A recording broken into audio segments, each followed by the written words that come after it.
دوستو مالکن دبئی سیر کے لیے جا رہی تھی، اس لیے صبح سے میری جان عذاب میں آئی ہوئی تھی۔ وہ بار بار مجھ سے کہتی، کامی پتر، میرا پورا گھر تیرے حوالے ہے۔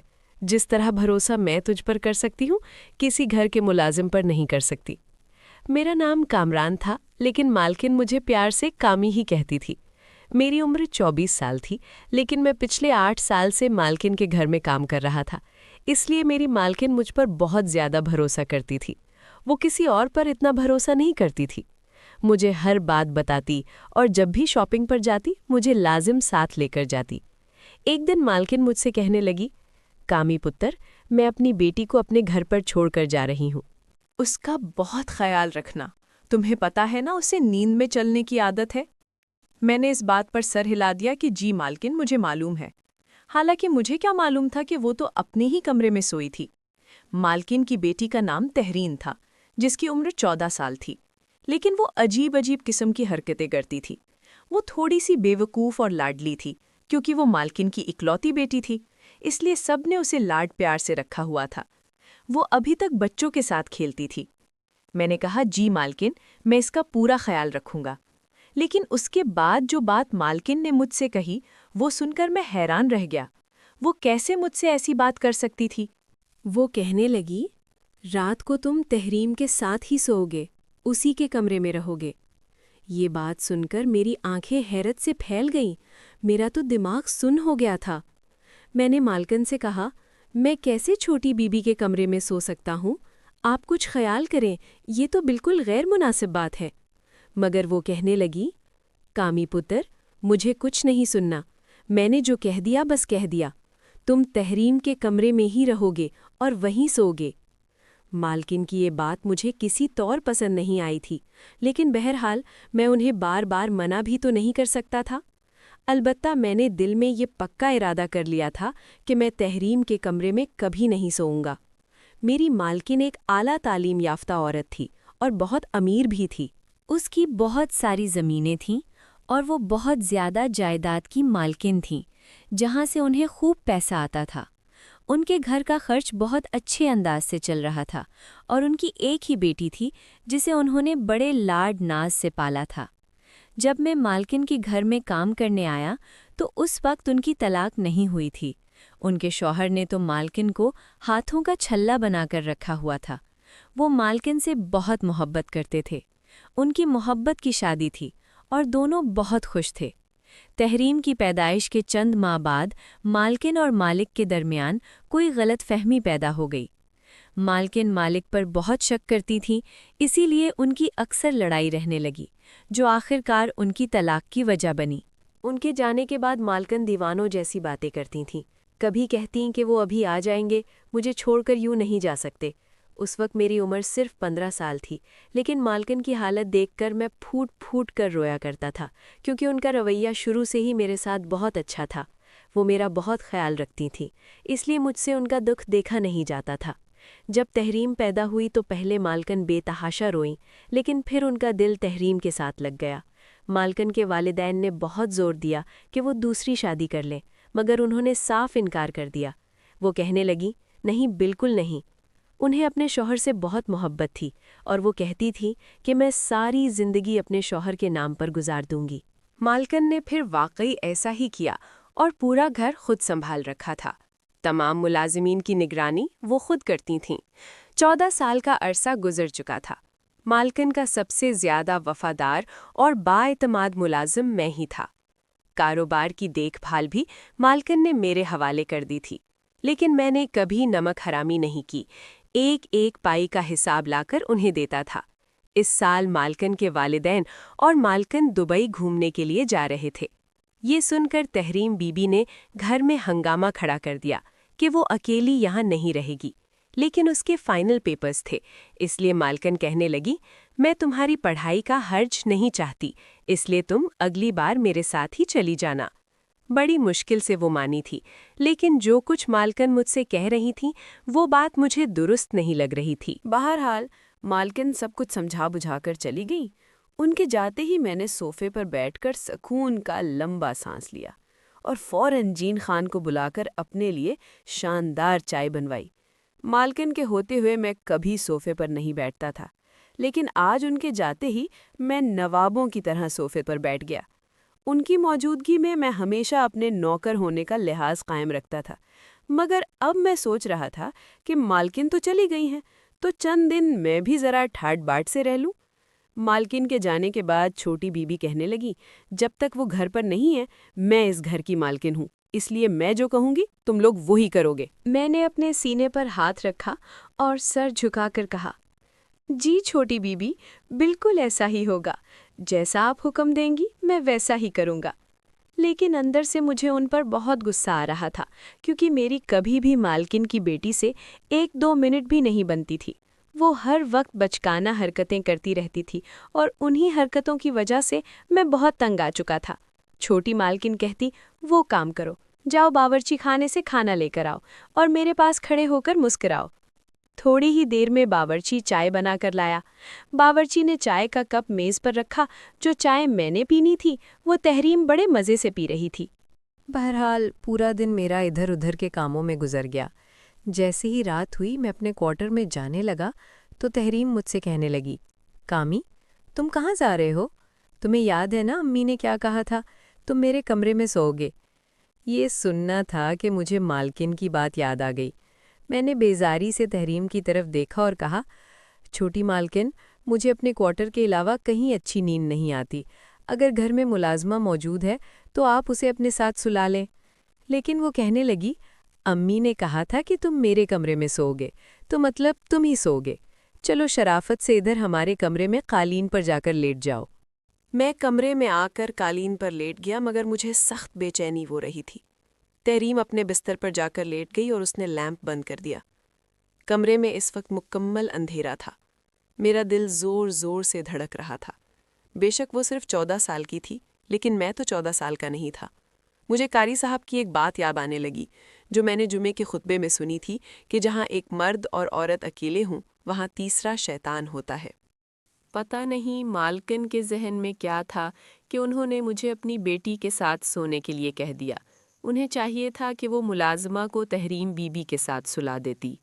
کچھ وقت اسی طرح گزرا تو میری ایک نظر بستر پر لیٹی تحریم پر پڑی۔ میری نظریں اس کے چہرے پر جا کر ٹھہر گئیں۔ وہ سوئی ہوئی بہت معصوم لگ رہی تھی، بالکل ننھی سی پری کی طرح۔ اچانک میں نے اپنی نظریں ہٹا لیں اور اپنی آنکھیں زور سے بند کر لیں۔ میں نے آنکھیں بند کر لیں اور سونے کی کوشش کرنے لگا۔ اس سے پہلے کہ شیطان مجھ پر حاوی ہوتا، میں نے دل ہی دل میں اللہ کا ذکر کرنا شروع کر دیا۔ نہ جانے کب میری آنکھ لگ گئی۔ اچانک تیز الارم بجنے پر میری آنکھ کھل گئی۔ میں ہڑبڑا کر اٹھا تو دیکھا کہ تحریم ابھی نیم خواب میں ہی اپنا الارم بند کر رہی تھی۔ میں نے سامنے لگی گھڑی کی طرف دیکھا تو 7 بج رہے تھے۔ میں فوراً اٹھ کر کمرے سے باہر آ گیا۔ تحریم کو اسکول جانا تھا اور آج اس کا پیپر بھی تھا۔ مالکن نے خاص طور پر کہا تھا کہ تحریم کو ڈرائیور کے ساتھ اکیلے مت بھیجنا، اس لیے جب تحریم تیار ہو کر کمرے سے باہر آئی تو میں بھی ڈرائیور کے ساتھ گیا اور اسے اسکول چھوڑ آیا۔ اس کے بعد میں زمینوں کا حساب کتاب دیکھنے لگا، کہاں سے کتنی آمدنی آئی، کیا ہوا کیا نہیں ہوا، یہ سب حساب کتاب میری ذمہ داری تھا۔ میں ان کاموں میں کچھ ایسا الجھا کہ مجھے یاد ہی نہ رہا کہ مجھے تحریم کو اسکول سے واپس بھی لانا تھا۔ مالکن کا حکم تھا کہ اگر میں نہ جاؤں تو ڈرائیور بھی اکیلا تحریم کو لینے نہیں جائے گا۔ میں اپنے کام میں اتنا مگن تھا کہ یہ بات میرے ذہن سے بالکل نکل گئی۔ 12 بجے تحریم کی چھٹی ہونی تھی اور 1:30 بج چکا تھا۔ اسی دوران میرے فون کی گھنٹی بجی۔ میں نے نمبر دیکھا تو وہ مالکن کا تھا۔ میں نے بے نیازی سے فون اٹھایا تو وہ مجھ پر برس پڑیں۔ کہنے لگیں، مجھے تحریم کی کال آئی تھی، وہ ابھی تک اسکول میں ہے، تم اسے لینے کیوں نہیں گئے؟ میرا تو دم ہی نکل گیا۔ میں واقعی بالکل بھول گیا تھا۔ میں نے گھبرا کر کہا، مالکن، میں زمینوں کا حساب لگا رہا تھا۔ مالکن سخت لہجے میں بولی، فوراً جاؤ اور اسے لے کر آؤ۔ میں نے فوراً سارے کھاتے بند کیے اور گھر سے باہر نکلا۔ سامنے ڈرائیور کھڑا تھا۔ میں نے اسے گھور کر کہا، تم مجھے بتا نہیں سکتے تھے کہ چھوٹی مالکن کی چھٹی ہو گئی ہے؟ وہ کہنے لگا، میں کیوں بتاؤں؟ مالکن تو سب ملازموں کو تمہارے سپرد کر کے گئی ہیں۔ یہ تمہارا کام ہے کہ ان سب باتوں کا خیال رکھو۔ ڈرائیور کی بات نے مجھے ہلا کر رکھ دیا۔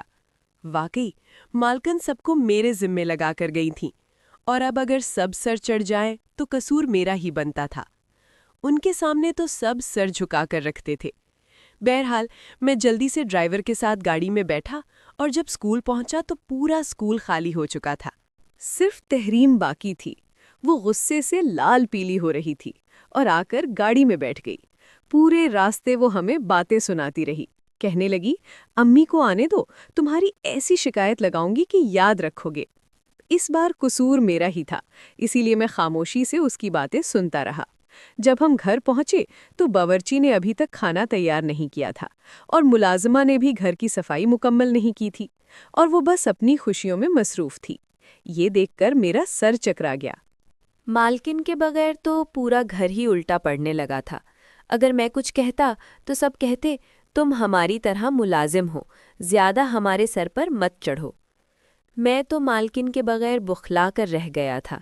میں نے ملازمہ سے کہا کہ گھر کی صفائی ٹھیک سے کرے۔ اپنی نگرانی میں پورے گھر کو صاف ستھرا کروایا۔ رات کو میں بہت تھک گیا۔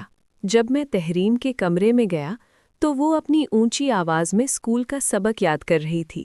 میں ٹی وی لاؤنج کے صوفے پر بیٹھ کر سو گیا کیونکہ میں دن بھر سے تھکا ہوا تھا۔ رات کو مجھے لگا جیسے لاؤنج میں کوئی اور موجود ہے۔ کسی کے قدموں کی آواز مجھے سنائی دی۔ میں نے آنکھیں کھولیں تو مجھے لگا جیسے کوئی آدمی تحریم کے کمرے کے باہر کھڑا ہے اور کمرے کی کھڑکی سے اندر جھانکنے کی کوشش کر رہا ہے۔ میں نے بلند آواز میں کہا، لیکن وہاں سے فوراً کوئی کچن کی طرف بھاگا۔ میں کچن کی طرف گیا، لیکن اس وقت کچن بالکل خالی نظر آ رہا تھا۔ میں نے فوراً لائٹیں جلا دیں تو وہاں کوئی موجود نہیں تھا۔ کچن کا ایک پچھلا دروازہ بھی کھلا ہوا تھا۔ جب میں نے وہ دیکھا تو اس کی چابی بھی کھلی ہوئی تھی۔ میں فوراً باہر نکلا، لیکن باہر بالکل سناٹا تھا۔ میں نے کچن کے دروازے کو اندر سے بند کر دیا اور واپس ٹی وی لاؤنج میں آ کر لیٹ گیا۔ میں سوچ رہا تھا کہ یہ شخص کون تھا جو رات کے اس پہر اندر آیا۔ پھر میں کچھ سوچتا رہا اور آخر کار تحریم کے کمرے میں چلا گیا۔ وہ اپنے بستر پر سو رہی تھی۔ میں چپکے سے قالین پر لیٹ گیا۔ رات کو جیسے ہی کتے بھونکنے لگے، تحریم ڈر گئی اور کہنے لگی، امی، یہ کتے مجھے کھا جائیں گے۔ وہ بستر پر اپنا ہاتھ مار رہی تھی، شاید وہ نیند میں مالکن کا ہاتھ تلاش کر رہی تھی۔ مجھے سمجھ نہیں آ رہا تھا کہ ایسے موقع پر کیا کرنا چاہیے۔ بہرحال میں زمین سے اٹھا اور اپنا ہاتھ تحریم کے ہاتھ میں دے دیا۔ وہ میرا ہاتھ پکڑ کر دوبارہ گہری نیند سو گئی۔ میں کافی دیر وہیں کھڑا رہا، انتظار کرتا رہا کہ وہ کب گہری نیند میں جائے تاکہ میں اپنا ہاتھ واپس لے سکوں۔